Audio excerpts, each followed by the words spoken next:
안녕하세요. 자, 오늘은 19학년도 수능 사회 지문인 계약의 개념과 법률 효과 지문 좀 살펴보도록 할게요. 일단 뭐 지문 자체는 좀 상당히 좀 큰 부담 없이 좀 슬슬 익혀 나가는 그런 지문인데 막상 문제를 들어갔을 때 그 정답률이 꽤 낮아요.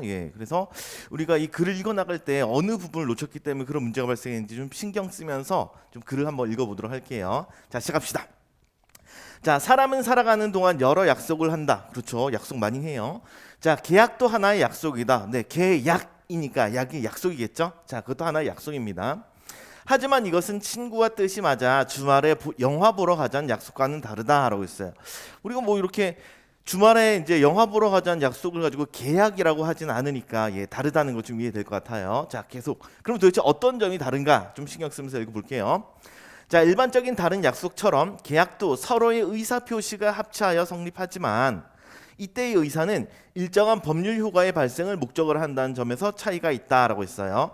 자, 그럼 일단은 우리 그 의사 표시가 합치하는 거 요건 이제 공통점인데 요건 다 똑같다는 얘기죠. 하지만 이제 차이점, 일정한 법률 효과의 발생을 목적으로 한다. 그래서 우리가 도대체 이 법률 효과라는 게 뭔지 요거 좀 잡아 나가면서 읽어봐야겠어. 자, 그런데 이 법률 효과가 무엇인지 뭐 구체적인 어떤 정의가 없고요. 바로 한 예로 들어가죠. 그렇죠. 바로 예로 들어가요. 그러면 우리 위에 나왔던 개념들 있죠. 우리 계약이라는 게 의사 표시가 합치한다는 점, 그 다음에 일정한 법률 효과의 발생을 목적으로 한다는 점, 요 내용들, 이 개념들을 밑에 예를 통해서 좀 찾아봐야겠어요. 그러니까 우리가 좀 신경 쓰면서 읽어야 될 게 어떤 이렇게 개념이 나오고요. 그 다음에 그에 따라서 바로 예시가 나오면 이 예시를 읽어 나갈 때는 앞의 개념을 이해하는 용도로 좀 읽어주도록 하세요. 다시 예시가 나오면 앞의 개념을 좀 잡아가면서 읽어보자고요. 자, 들어가 봅시다. 자, 한 예로 매매 계약은, 사고 파는 계약은 팔겠다는 일방의 의사표시, 그 다음에 사겠다는 상대방의 의사표시가 합치함으로써 성립한대요. 뭐 여기까지 큰 문제 없죠? 내가 팔게, 내가 살게 라는 게 이제 합치가 됐어요. 자, 위에 나온 의사표시 합치에 대한 얘기가 되겠죠? 그렇죠? 다음에 매도인 누군가요? 뭐 하는 사람이에요? 매도한다. 그렇죠? 넘기는 사람이죠. 그렇죠? 파는 사람입니다. 자, 매도인은 매수인 반대죠. 사는 사람입니다. 자, 파는 사람은 사는 사람에게 매매 목적물의 소유권을 이전하여야 할 의무를 짐과 동시에, 다시 매매 목적물, 단어의 의미 생각하세요. 매매의 목적이 되는 물건이죠. 단어의 함축적 의미 좀 짚어봅시다. 매매의 목적이 되는 물건, 즉 사고 팔려는 목적이 되는 물건입니다. 자, 이 소유권을 이전하여야 할 의무를 짐과 동시에 또 매매 대금의 지급을 청구할 권리를 갖는다. 뭐 자연스럽게 납득 가능하죠? 네. 파는 사람이니까 물건 넘겨야겠죠. 그렇죠? 그건 의무예요. 의무. 넘겨야 되는 건 의무입니다. 다음에 매매 대금 내놔, 돈 내놔라는 걸 청구할 권리를 갖게 되는 거죠. 반대로 매수인은, 이번에 사는 사람은 매도인에게 매매 대금을 지급할 의무가 있죠. 당연히 돈을 내야 돼요. 물건을 사는 입장이니까 돈을 내야 되고요. 다음에 소유권의 이전을 청구할 권리를 갖는다. 어떤 소유권? 매매 목적물의 소유권을 청구할 이 권리를 갖게 돼요.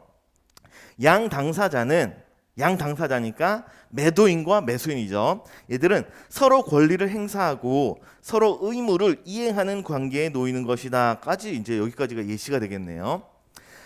자, 그러면 의사표시 합치까지는 팔겠다 사겠다가 합치한 거예요. 여기까지가 이제 의사표시 합치에 대한 얘기죠. 아, 사고 파는 내용이구나. 그다음에 그러면 일정한 법률 효과의 발생을 목적으로 한다는데 이 법률 효과가 무엇인지 여러분들이 예를 통해서 잡았냐? 아니면 그냥 읽어 나갔냐에 따라서 나중에 문제 풀 때 큰 차이가 나타난다고요. 아까 말씀드렸죠? 개념이 나왔으면 예시를 통해 반드시 확인하라고요. 자, 그럼 여러분들이 파악한 법률 효과의 발생, 이 법률 효과라는 게 무엇으로 파악이 됐나요? 같이 볼까요? 밑에 보니까 매도인에게 의무와 권리가 생겼죠. 다음에 매수인에게도 의무와 권리가 생겼죠. 그렇죠. 그러면 법률 효과라는 게 바로 뭐였던 거예요? 그렇죠. 권리, 그 다음에 의무, 이것이 바로 법률 효과였다는 얘기죠. 다시, 법률 효과예요. 법적인 효과인 거죠. 즉 이 권리와 의무도 모두 법에 따른 권리, 법에 따른 의무에 해당이 됩니다. 납득들 되셨죠? 오케이. 자, 되었으면 다음 또 넘어가도록 할게요. 자, 이처럼 의사 표시를 필수적 요소로 하여 법률 효과를 발생시킨 행위들을 법률 행위라고 한대요. 다시 법률 행위라는 개념이 나왔어요. 얘는 뭐가 필요해요? 의사 표시가 필요합니다. 다시 의사 표시를 통해서 법률 효과, 즉 권리, 그 다음에 의무, 이것이 발생되면 이걸 법률 행위라고 하겠다는 거예요. 말 그대로 법적인 행위죠. 뭔가 행위를 한 거야. 어떤 행위? 의사 표시라는 행위를 한 거죠. 이것도 잡으셔야 됩니다. 개념 나오면 이게 무엇인지 정확히 잡으셔야 돼요. 법적인 행위를 했어요. 의사표시라는. 자, 계약은 법률 행위의 일종으로서 그렇겠네요. 그렇죠? 위에서 사고 팔겠다는 의사표시도 했고요. 권리 효과 발생시켰죠. 그러니까 법률 행위의 일종이다. 납득되고요. 당사자에게 일정한 청구권과 이행 의무를 발생시킨대요. 즉 청구할 권리가 되는 거고요. 이행할 의무가 발생이 된 거죠. 청구권을 내용으로 하는 권리가 채권이고요. 그에 따라 이행을 해야 할 의무가 채무래요. 다시 잘 보세요. 자, 청구할 권리를 내용으로 하는 권리가 채권이에요. 그러니까 권이니까 권리겠죠. 다음에 이에 따라 이행을 해야 할 의무가 채무입니다. 자, 다시 나에게 채권이 있어요. 그러면 이 채무는 누가 하는 거예요?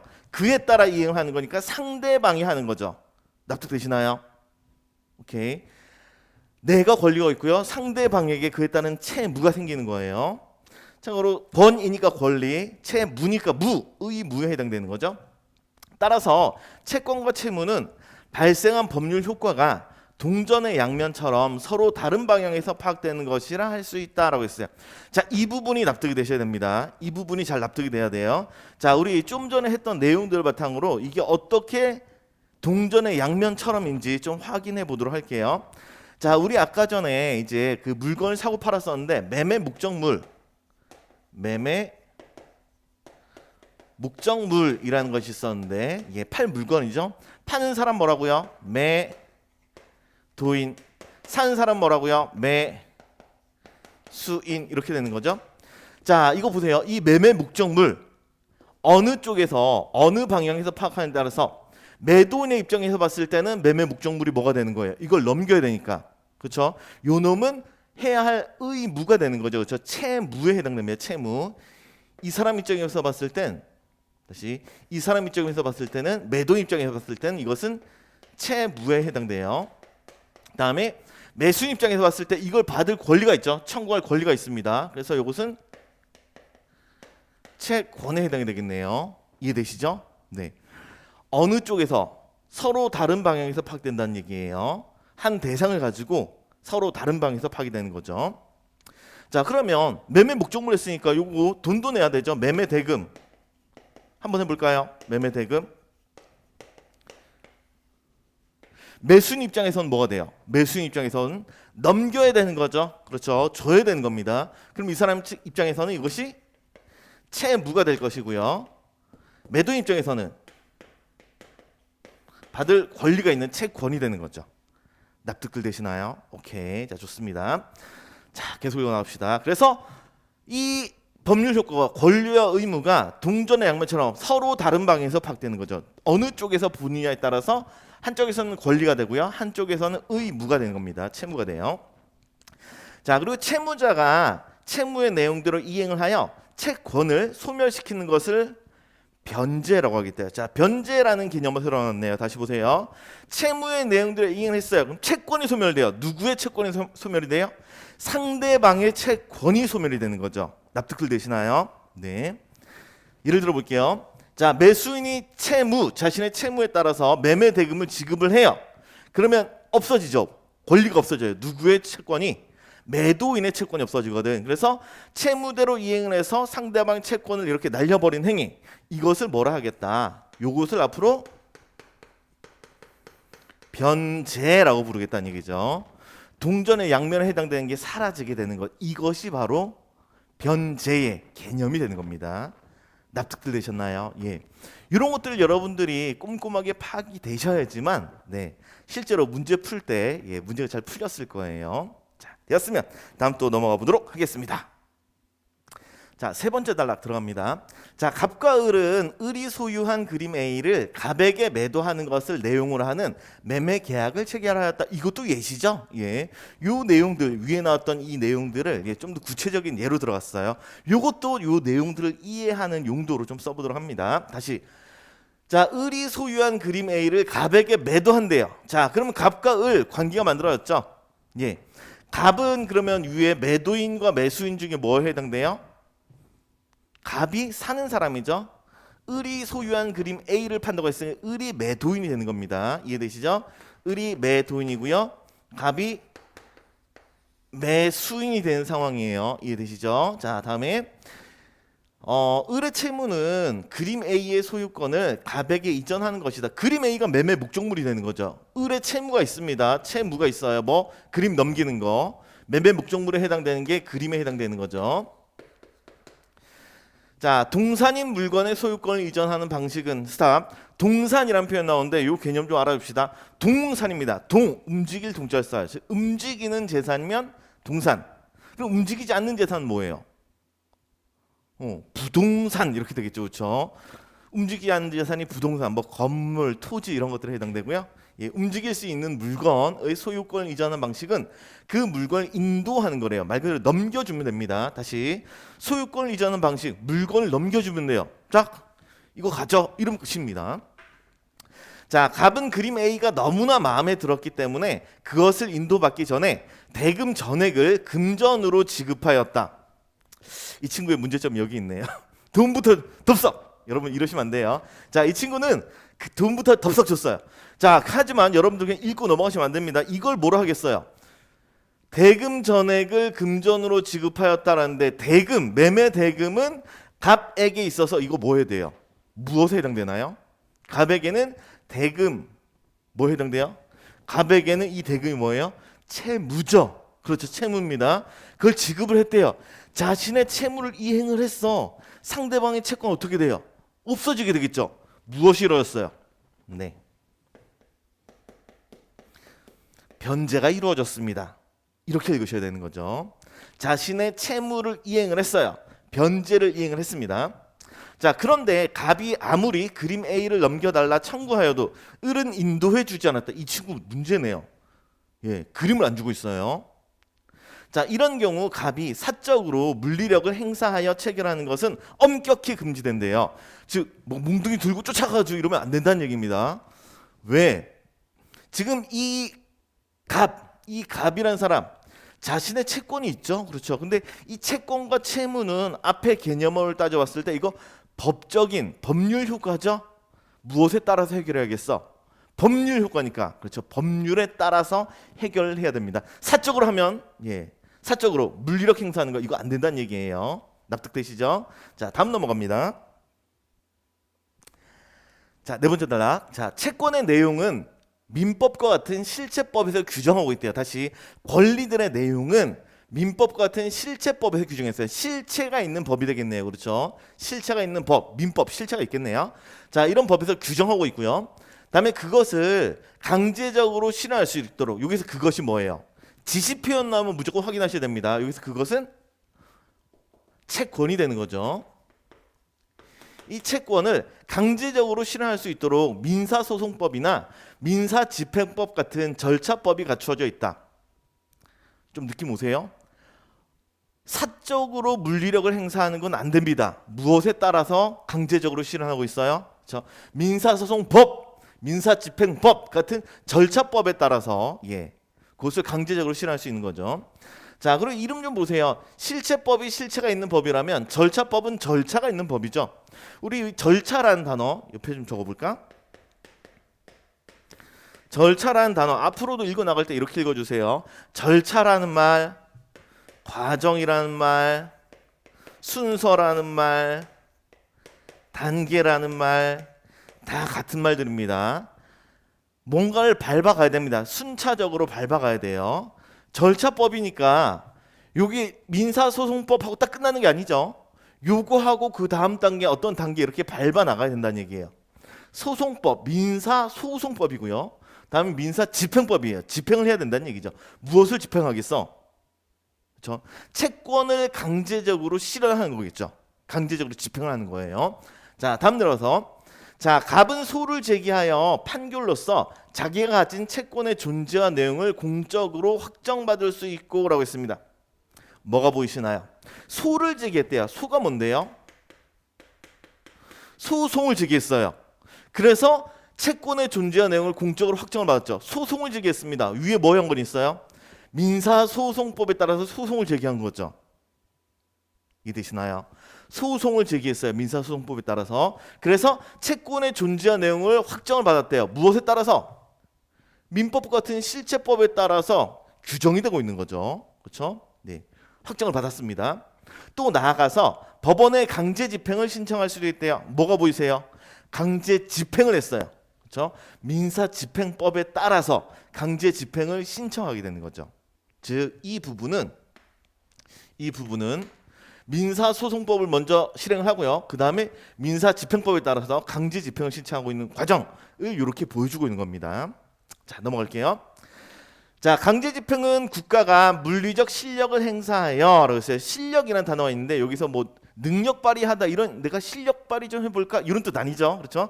여기서 실제적인 힘을 발휘했다는 얘기예요. 물리적인 실제적인 힘을 행사하여 채무자의 의사에 구애받지 않고요. 자, 채무자 지금 현재 채무자 누구 있어요? 우리 매수인은 자신의 채무를 이행했죠. 이제 남은 채무 뭐 있나요? 그렇죠? 을이 그림 A를 넘겨야 된다는 채무가 있는 거죠. 지금 채무자 을에 해당됩니다. 자, 을의 의사에 구애받지 않고 채무의 내용을 실행을 시켜 채권이 실현되도록 하는 제도래요. 다시 채권이 실현됐어요. 다시 보세요. 채무의 내용을 실행시켜 채권이 실현됐대요. 자, 대답 주세요. 위에 나왔던 개념 중에 뭐에 해당되죠? 채무를 실행을 해서 채권을 실현시키는 거. 이거 뭐라고 해요? 변제. 그렇죠. 이거 변제에 해당되는 거죠. 국가가 물리적 실력을 행사해서 강제적으로 집행을 해서 변제를 시켜주겠다는 얘기입니다. 무엇을 통해서? 법을 통해서. 자, 을이 그림 A를 넘겨주지 않는 까닭은 갑으로부터 매매대금 돈을 받은 뒤에 을의 과실로 불이 나 그림 A가 다 없어졌기 때문이다. 이 윤무 자식 그림 관리를 잘 못했네요. 예, 어쨌든 을의 잘못으로 불이 나서 그림 A가 사라졌어요. 자, 결국 채무는 이행불능이 되었다. 그렇죠? 요거 갚는 거 이행하는 게 이제 불가능해졌습니다. 이행불능이에요. 말 그대로 이행하는 것이 불가능해졌습니다. 소송을 하더라도 불능의 내용을 이행하라는 판결은 나올 수 없다. 당연하죠. 그림 A가 없는데 어떻게 그림 A를 넘겨주겠어요. 그렇죠? 그림이 없으니까 넘겨줘라는 판결 나올 수가 없습니다. 자, 그림 A의 소실이 계약 체결 전이었다면 그 계약은 실현 불가능한 내용을 담고 있기 때문에 체결할 때부터 계약 자체가 무효이다라고 했습니다. 자, 요 부분 읽어 나가실 때 뭔가 좀 달라진 거, 글의 흐름이 틀어진 거 느껴지셨나요? 자, 일단 좀 묶어보도록 할게요. 자, 우리 글을 읽어 나가는데 지금 어떤 상황을 얘기하냐면 그림 A의 소실 시점이 언제적일 때 얘기하고 있죠? 그렇죠? 돈 받고 나서 계약하고 돈 받고 나서 그림이 불탄 얘기하고 있었죠. 그렇죠? 이 부분 보세요. 그림 A의 소실 시점 언제 얘기하고 있어요? 계약 체결 전 상황 얘기하고 있죠. 그렇죠? 글의 흐름에서 벗어난 예외적인 상황입니다. 참고로 이런 예외 같은 경우에는 글의 흐름에서 벗어난 이런 예외는 항상 출제 요소예요. 글의 흐름을 여러분들 잡고 가셔야 됩니다. 글의 흐름에서 벗어나면 출제 요소니까 이런 것들 좀 신경 써서 읽어야 돼요. 자, 다시 볼게요. 자, 그림 A가 사라진 것이 계약 체결 전, 계약 맺기 전에 그림이 없는 상황이죠. 그렇다면 그 계약은 실현 불가능한 내용을 담고 있는 거 이해되시죠? 그림이 없으니까 줄 수가 없습니다. 그렇기 때문에 체결할 때부터 계약 자체가 무효예요. 쉽게 얘기하면 없는 그림으로 사기치고 있는 거잖아. 그렇죠? 사기는 무효란 얘기예요. 자, 이해되셨죠? 자, 이런 특이점, 이런 거 예외적인 상황 좀 짚어 주시고요. 다음 넘어갈게요. 자, 이행불능이 채무자의 과실 때문에 일어난 것이라며 했어요. 다시 이행불능이라고 했으니까 우리 이 전 상황으로 돌아온 거 이해되시죠? 예, 지금 예외 상황이 아니라 이 전 상황입니다. 즉 그림 A의 소실이 계약 체결 후일 때 계약을 맺은 후에 돈을 받은 후에 이행하는 게 불가능해진 상황, 즉 이행불능이죠. 이것이 채무자의 과실 때문에 일어난 것이라면, 채무자 을의 과실 때문이라면 채무자가 채무 불이행에 대한 책임을 져야 한다. 납득되시죠? 예. 너가 잘못했으니까 너가 책임져, 이런 얘기죠. 그렇죠? 당연히 잘못한 사람이 책임을 져야 된다는 거 쉽게 납득이 되실 것 같아요. 자, 되었으면 또 넘어가도록 합니다. 이 사람 책임이야. 자, 다음 넘어가요. 자, 이때 채무 불이행은, 채무를 이행할 수 없는 것은 갑이나 을의 의사표시가 작용한 것이 아니라 매매 목적물의 소실에 따른 이행 불능으로 말미암은 것이다 라고 해서 다시, 자, 지금 이행할 수 없어요. 왜?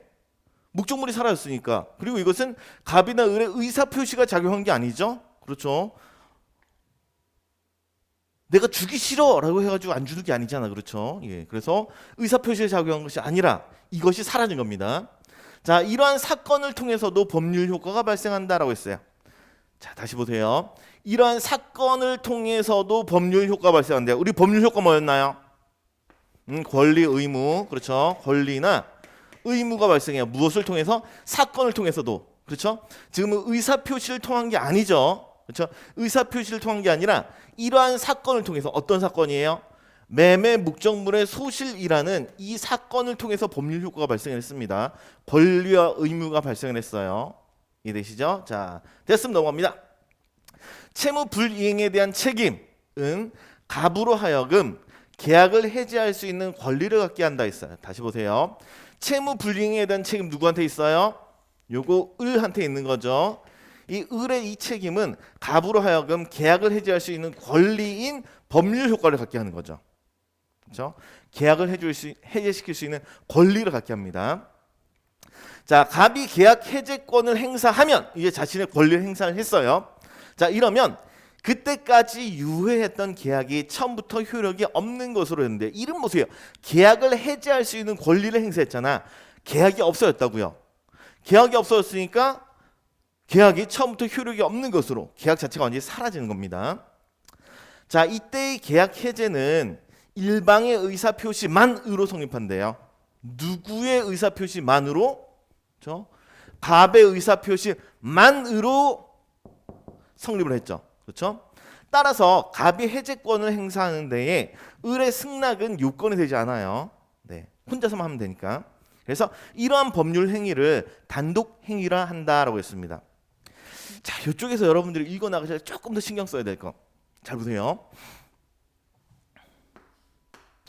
이쪽에서는 권리를 갖는 거, 이쪽에서는 권리를 행사하는 거 얘기하죠. 그렇죠? 여기는 권리를 갖는 거예요. 법률 효과가 발생하는 얘기하고 있고요. 그거는 자신의 법률 효과를 행사하는 얘기를 하고 있습니다. 그렇죠? 얘기가 좀 다르죠? 여기에서는 의사 표시가 필요했나요? 아니요. 그렇죠? 권리가 발생할 때는 그냥 사건을 통해서 그냥 발생이 된 거고요. 법률 효과가 발생을 한 거고요. 그 권리를 행사한 겁니다. 계약 해제는 자신의 권리를 행사를 한 거예요. 자, 그래서 이런 법률 행위를 단독 행위라 한다는데, 법률 행위라는 게 뭐였어요? 의사 표시를 통해서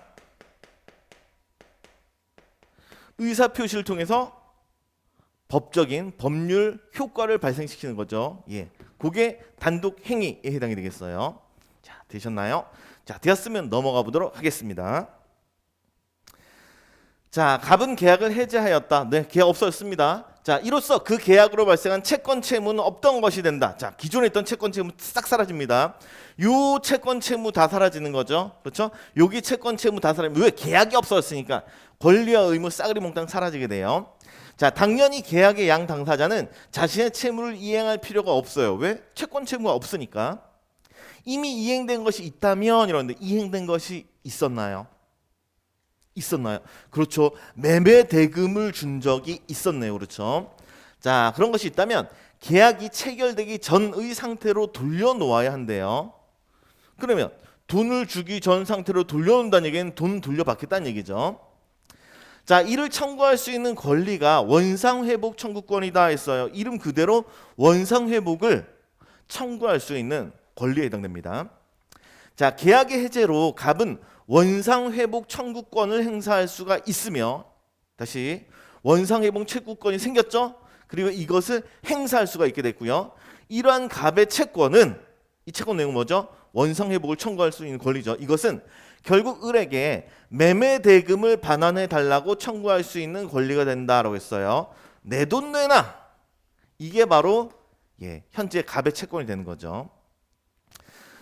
자, 되었으면 글의 흐름을 머릿속으로 한번 좀 정리 좀 해보세요. 문제로 무조건 달려가지 마시고요. 여러분들 문제로 바로 달려가면 글의 내용이 꼬여 있을 수가 있습니다. 문제에서 틀리게 돼요. 그래서 글 읽었으면요, 글의 흐름 좀 생각해 보세요. 자, 두 사람 계약 맺었죠. 그렇죠. 채권 채무 있었습니다. 그렇죠. 갑은 자신의 채무를 이행해서 변제를 했는데 을은 그림이 불타서 자신의 채무를 이행하지 못했어요. 그렇죠. 그런데 불이 탔기 때문에 이 사람이 잘못이 있죠. 을의 잘못이 있어요. 그래서 갑에게 권리가 생겼어요. 무슨 권리가 생겼죠? 그렇죠. 계약을 해지할 수 있는 권리가 생긴 거죠. 그렇죠. 그래서 이 갑에게 계약을 해지할 수 있는 권리가 생겼고요. 그래서 이 권리를 행사를 합니다. 그렇죠?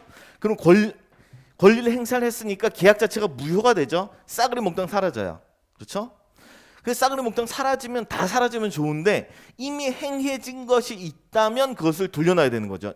그래서 이미 행해진 것이 있으니까 갑에게 또 무슨 권리가 생겼어요? 원상 회복을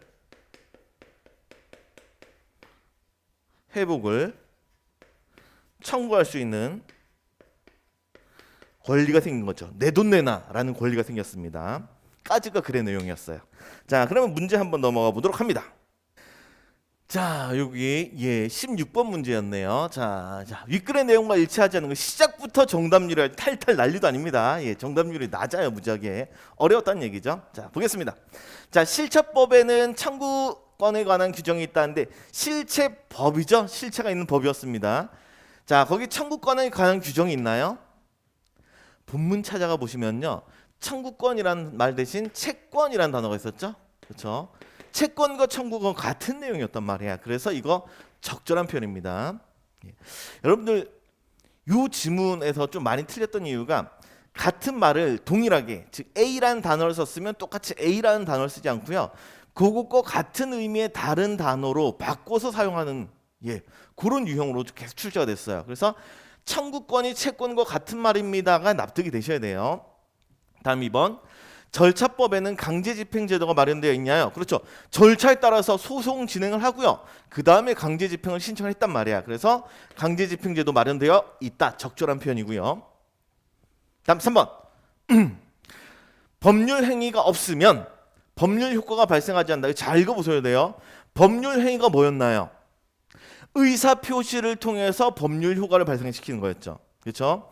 의사표시를 통해서 법률 효과를 발생시키는 것, 이게 법률 행위였어요. 계약 같은 경우에는 의사표시를 통해서 법률 효과를 발생시키는 거 맞죠? 그렇죠? 그런데 글을 읽어 나가다 보면 아까 매매 목적물의 소실과 같은 사건을 통해서도 법률 효과가 발생을 했었죠. 그렇죠? 그래서 이것이 없어도 법률효과 발생이 되기 때문에 답은 3번 이렇게 됩니다. 어렵죠?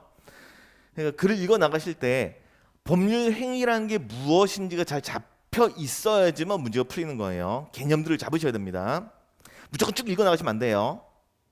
개념이 나왔고요, 예가 나왔으면 서로 매칭해 가면서 읽어 나가셔야 돼요. 자, 다음 4번.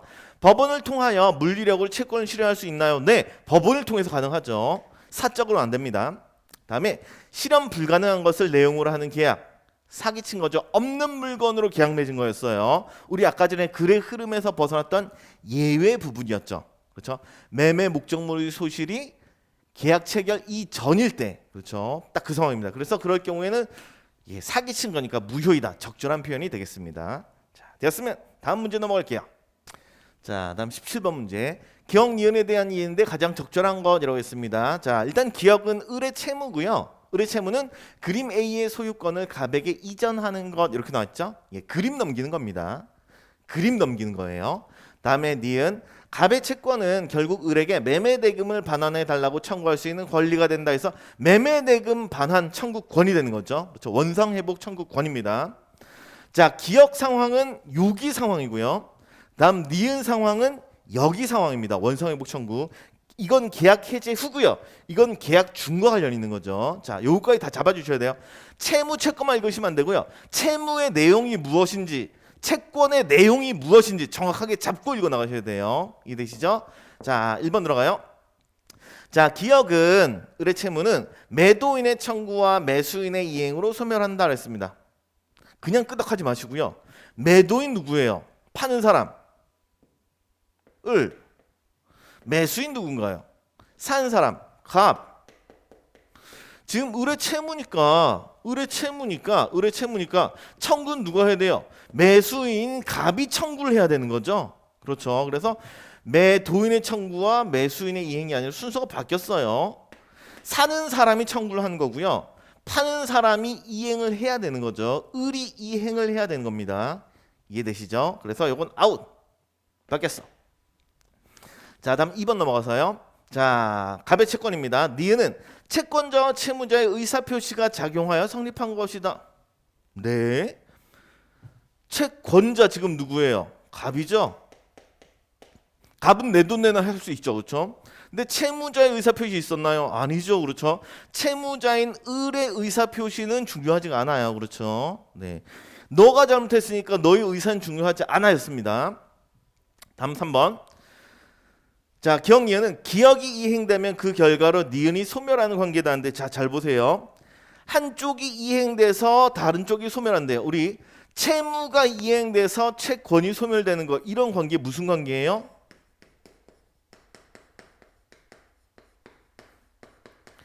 변제 관계인가요를 묻고 있는 거죠. 이해되시나요? 채무가 이행돼서 상대의 채권이 사라지는 거, 이거 변제 관계라고 했었죠. 그렇죠? 지금 기역과 니은이 변제 관계인가요? 다시 보세요. 이 채무에 해당되는 변제 관계는 뭐예요? 요거 매매 목적물을 받는 채권이 사라지는 거죠. 요 둘이 변제 관계에 해당됩니다. 이해되시죠? 매매 목적물을 양쪽에서 바라봐서 요게 변제 관계라고요. 이 채무와 이 권리는 변제 관계가 아니죠. 이거는 계약 중이고 이건 계약 해제 후입니다. 그래서 변제 관계가 아니에요.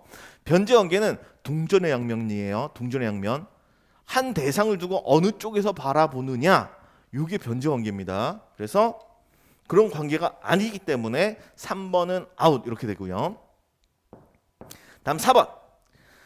자, 경리는 동일한 계약 효과를 서로 다른 측면에서 바라본 것이다. 예, 요것도 뭐 물어보고 있는 거예요?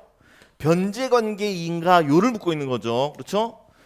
하나의 요거에 대해서 매매 목적물에 대해서 어느 쪽에서 바라보냐. 을 쪽에서 봤을 땐 채무고요. 갑 쪽에서 봤을 땐 채권이 되는 거죠. 그래서 서로 다른 측면에서 바라본 것이다. 변제 관계 이거 아니라고 했었죠. 그렇죠? 변제 관계가 아닙니다. 다음에 5번. 기억에서는 물건을 인도할 의무가 있느냐. 그렇죠. 물건, 그림을 넘길 의무가 있죠. 적절하고요. 다음에 니은에서는 금전의 지급을 청구할 권리가 있느냐. 그렇죠.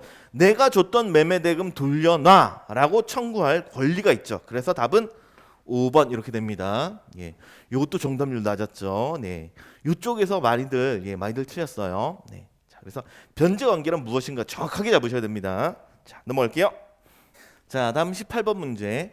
가의 상황에 대한 설명으로 적절한 것은 이라고 했습니다. 자, 가. 결국 채무는 이행불능이 되었다. 네, 계약을 맺고 나서 대금을 받고 나서 그림이 불탔죠. 그래서 이행하는 게 불가능한 상황이 되었습니다. 자, 1번 들어가요. 을의 과실로, 을이 어떤 과실을 했어요? 그림 태워 먹었죠. 이걸로 이행불능이 된 거 그렇고요. 갑의 계약 해제권 발생했나요? 네, 발생을 했죠. 을에게 잘못이 있어서 갑에게 새로운 권리가 발생했습니다. 그렇죠? 그래서 답이 그냥 1번 이렇게 바로 체크가 되셔야 돼요. 자, 다음 2번 넘어가서요. 갑은 소를 제기하여야 매매의 목적이 된 재산권을 이전받을 수 있다. 다시 보세요. 매매의 목적이 된 재산권이라는데 그림 받을 권리죠. 소를 제기한다고 불탄 그림 받을 수가 있나요? 네, 없죠. 이전받을 수가 없습니다. 그림 불탔기 때문에. 다음 3번. 갑은 원상회복 청구권을 행사하여야 그림 A의 소유권을 회복할 수. 원상회복 청구권이 뭔데요?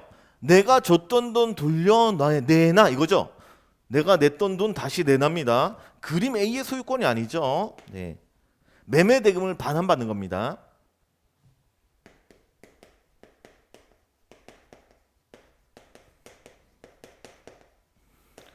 요거죠. 다음에 4번. 갑과 을은 애초부터 실현 불가능한 내용의 계약을 체결했나요? 아니요. 애초부터는 아니었어요. 계약을 맺고 난 후에 그림이 불타 없어졌죠. 다음 5번. 을이 갑에게 그림 A를 인도하는 것은 불가능해졌다. 그렇죠. 불가능하죠. 여기까지 문제 없습니다. 다음에 을은 채무 불이행에 대한 책임을 지지 않는다라고 했는데 우리 을이 잘못 과실을 했죠. 과실을 했으면 그에 따른 책임을 진다고 했었죠. 그렇죠.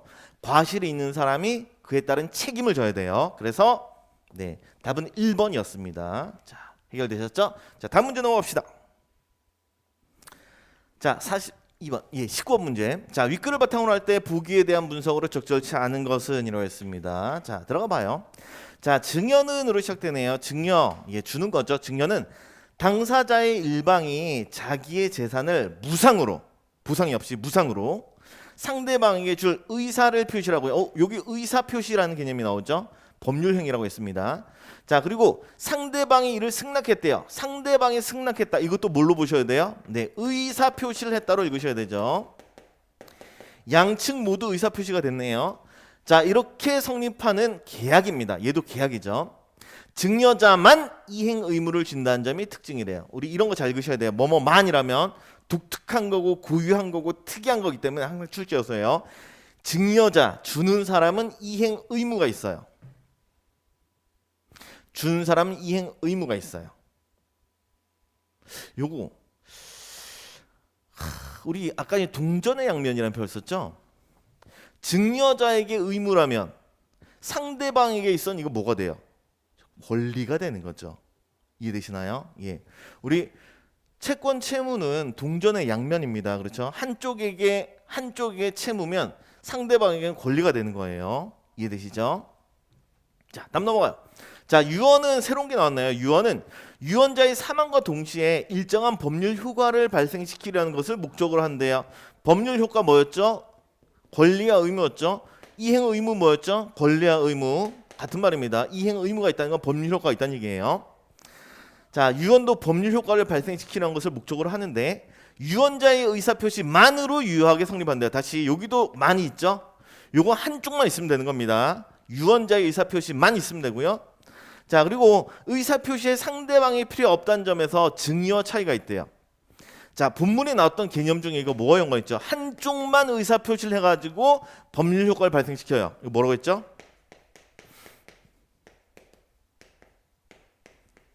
단독행위라는 말 썼었죠. 본문에. 자, 되었으면 이 내용 가지고 밑에 들어가 보도록 합니다. 자, 모두 뒤에부터 법률 행위로서 의사표시를 요소로 하냐. 법률 행위로서 의사표시를 바탕으로 한 법률 행위인가요? 이러는데 증여도 그렇죠. 예, 증여 의사표시 했습니다. 유언도 의사표시 있었나요? 네. 매매는 네, 다 의사표시 있었죠. 그렇죠. 적절합니다. 자, 2번 넘어갈게요. 자, 법률 효과를 발생시키려는 목적이 있다는 점에서 공통된다라고 했는데 자, 여기서 이제 슬슬 많이들 틀려요. 보세요. 유언 같은 경우에는 유언에서는 법률 효과를 발생시키려는 것을 목적으로 하는데라고 대놓고 써 있죠. 그래서 이거 찾는 건 문제가 안 돼. 잘 맞춘다고. 그런데 증여에서 증여도 그런가? 라면서 이제 의문에 빠지게 됩니다. 큰일 납니다. 이러시면 안 돼요. 법률 효과라는 게 뭐였어요? 권리나 의무. 그렇죠? 증여도 권리 의무 발생됐나요? 네. 이행 의무 발생됐고요. 상대방에게 권리 발생된 거죠. 그렇죠. 그래서 증여 역시 법률 효과를 발생시키는 거 맞다는 얘기예요. 이해되시죠? 네. 컨트롤 C, 컨트롤 V 하지 않습니다. 예. 그 단어와 같은 의미의 다른 단어를 이용하는 거예요. 둘 다 법률 효과 발생이 됩니다. 됐죠? 다음 3번. 자, 증여는 변제의 의무를 발생시키지 않는다는 점에서 매매와 차이가 있다는데 다시 보세요. 증여가 변제의 의무를 발생시키냐 시키지 않느냐. 요것도 많이들 헷갈려 해요. 보세요. 변제의 의무가 변제가 뭐였나요? 변제라는 게 자신의 채무를 이행해서 상대방의 권리를 실행시키는 것. 한번 보세요. 증여자 이행할 의무가 있죠. 자신의 의무를 이행을 하면 상대방의 권리가 실현이 되죠. 그게 바로 뭐예요? 변제의 의무죠. 그럼 증여는 변제 의무가 발생이 되는 거죠. 그렇죠? 그래서 적절치 않은 거 답이 3번 이렇게 됩니다. 컨트롤 C 컨트롤 V 아니라고 했어요. 이행 의무, 변제 의무 서로 다르네 이러시면 안 돼요. 같은 말입니다. 그렇죠? 자, 되었으면 뒤도 마무리할게요. 자, 4번 넘어가서요. 자, 증여는 당사자 일방만이 이행하나요? 그렇죠. 한쪽만 이행 의무가 있었죠. 그렇죠. 그런 점에서 양 당사자가 서로 이행하는 관계를 갖는 매매. 네, 그렇습니다. 매매는 양 당사자 모두 채권과 채무가 발생을 했어요. 다음 증여는 양 당사자의 의사표시가 서로 합치하여야 성립하냐. 그랬었죠. 내가 줄게라고 하는데 상대방의 의사표시인 승낙이 필요했죠. 상대방이 승낙을 해야 됩니다. 합치가 돼야 돼요. 그래서 적절하고요. 다음에 그런 점에서 의사표시의 합치가 필요 없는 유언이라는데 유언은 한쪽만 얘기하면 되는 단독행위였단 말이야. 그래서 적절합니다. 예. 자, 다음 문제 넘어갑니다. 자, 마지막 20번 문제. 자, 문맥상 의미가 A와 가장 가까운 것은 이라는데, 네, 읽어볼게요. 소송을 하더라도 불능의 내용을 이행하라는 판결은 나올 수가 없대요. 판결이 뭐예요? 요거 판결의 개념. 재판, 의, 결과 이렇게 되는 거죠. 이런 결과는 나올 수 없다는 얘기입니다. 자, 1번 들어가니까 오랜 연구 끝에 만족할 만한 실험 결과가 나왔다. 어떤 실험 결과가 도출이 된 거죠. 네, 나왔습니다. 그래서 적절하고요. 바로 1번 이렇게 하시면 됩니다. 네, 실제로 읽으면 정답률도 높아요. 틀릴 일이 없죠. 자, 수고 많으셨고요. 자, 여러분들 글 읽어 나가실 때 글이 쉽다고 무조건 축축축축 빠르게 읽어 나가시면 안 됩니다. 개념들은 짚어주시고요. 개념을 예를 통해서 좀 더 상세하고 구체적으로 잡아 나가면서 읽어 나가세요. 이해되셨죠? 자, 수고하셨습니다.